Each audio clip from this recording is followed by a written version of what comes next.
Hey Commandos, how you guys doing? Rooster here with another fantastic edition of Tabletop Thursday. Now we're still working on the name. I don't know if it's going to stay Tabletop Thursday. I don't know. But right now, Thursdays, we're going to talk about board games. I like board games.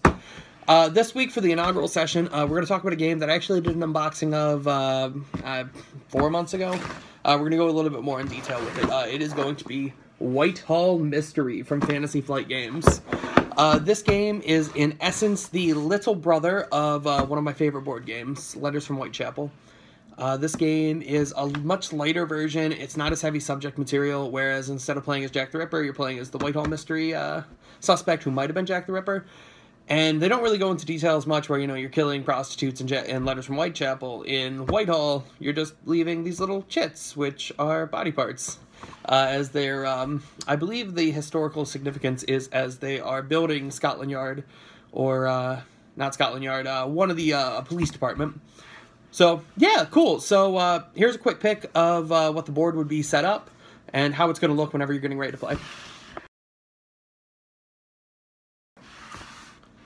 Alright, and that's what it's going to look like when you get it all set up on your table. Now, you might have noticed that big blue screen in the back, and you're wondering, what's that? Is it just some ambiance to it? It is not. Similar to a DM screen, that's where your Whitehall Mystery, you know, Jack the Ripper, is going to be hanging out. And I'm going to show you what's behind his screen right now. Alright, as you can see, his screen actually has the complete map on the very back of it. That's where all those numbers were. It had a little pad of paper, specifically this guy, which is how he's going to track his movements. And he had these guys next to him. Now, what these are going to be special movements that Jack gets to use. There are 6 special movements he gets to use, 2 of each type. He's got a carriage ride, which he'll be able to use to move 2 spaces on the board. He's got a boat, which will let him move through a water block. And he's got a little alleyway, which allows him to jump somewhere on the blocks. And I'll explain that a little bit better in a minute. But so those are the 3 special types. He's going to get 2 of each movement.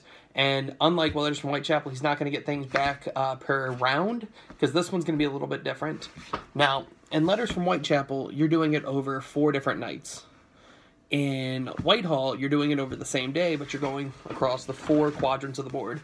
So you notice the board itself, it is divided into 4 wonderful quadrants, bloop, bloop, bloop, bloop, which are the actual segments. And each of those segments is going to have a specific number that Jack has targeted, which he's putting at the very top of his paper. So it's going to be, and he's going to write those at the beginning of the game, like I need to get from space 1 to space 188 to space 27 to space 176. Now, at the end of the game, your paper may look like this. That's a completed one from a game we've done. These squares are just the squares that Jack is using to keep track of what space he is on per what turn. Because as the game progresses, Jack is trying to put these 4 chits down, which the red chits signify the actual body parts he's placing. Now the game starts with 1 body part down, so if I put it on this square right here, I know that Jack is going to be in one of the adjacent circles. So meaning what I would do is I would take my turn. Now the police, they're going to move via these little squares. Jack moves via numbers, and the police move via squares. So they call them border crossings, I believe, in the rule book. So what that means is that the little cop dudes, they're going to get to move 0, 1, or 2 squares per turn. What they're doing is they're trying to catch Jack. Then after all the cops have moved, they're going to get the chance to go, all right, I'm either going to look for clues on different numbers that are connected to the square they're on. So I'd say, let's see him, say he's right here. He would be able to look for clues on 117. Oh, there's nothing? What about a clue on 134? Ah, there's something there. If there's something there, you're going to put these clear yellow ones down. Those clear yellow ones, they signify a trail. So that way, oh, cool, there's a trail, and you can kind of follow that trail and hopefully kind of figure out where Jack is or where he came from, which can really help narrow down the possibilities. Now, he can also make an arrest during his turn. What he can do is he can say, I'm going to make an arrest on 117. If he does that and Jack's there, boom, game over, cops have won. Hooray, good guys. If Jack's not there, may have wasted a turn. Now, there's been a couple times where I've just taken a shot in the dark and I've made an arrest at the very beginning of the game and I've been completely correct, and that's awesome. Very rarely, though, that's something you're going to be doing towards the end of the game. I'm going to guess that Jack's going to have at least 2 of the red chits down, which he always starts with 1. He's going to get that second one down before he even consider making an arrest. The time frame for the game, they say it's going to run about 40... well, they say it's going to run like 2 hours. And I've heard people have run this game in 2 hours. I don't understand it. When I picked this game up with Game Master... We played this game, I don't think we've had a game run longer than half an hour. Maybe it's because we're so familiar with Letters from Whitechapel that we're able to burn through it. Because, I mean, the concepts are the exact same thing almost. The only real difference between everything is that Jack has a couple extra movements. In Letters from Whitechapel, Jack had carriages and he had alleys. Now, like I mentioned, what you do with an alley is, if you're on 134 as Jack, you can use one of your alley tokens. And then you just put it down, face down. Or it'd be up so they know you're using an alley, sorry. I always just have my Jack the Ripper lay him out flat, and then whenever he plays them, he just goes, boop, I'm using this now, and that like activates it. That way I know what he has done. And it's just a way to kind of help the investigators a little bit, which they don't always need help. I think it's a little more balanced, but like I said, I'll get to that in a little bit. Now, Jack's on 134 and he uses an alley. He can move to either anything on this block that he's at. So this block connects to 119, 100, 118, 117.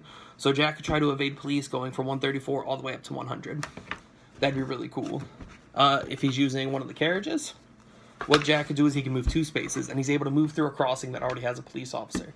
Normally, Jack can't move through a police officer. You know, it just makes sense. Like, the cops be like, you look like a serial killer, and they'd catch him.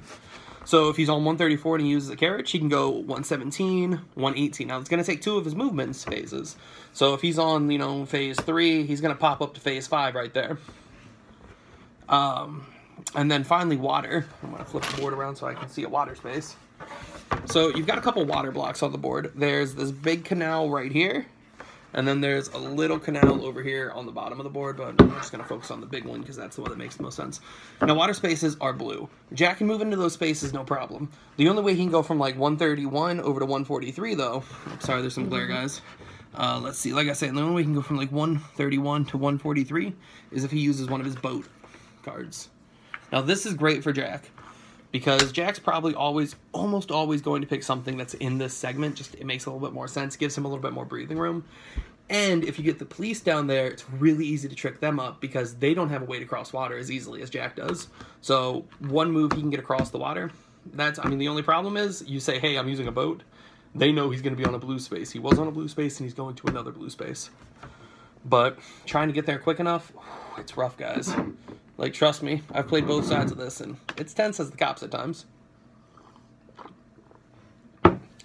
Now, each segment kind of favors different characters a little bit better.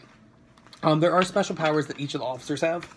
My favorite is the yellow officer, because he gets a dog.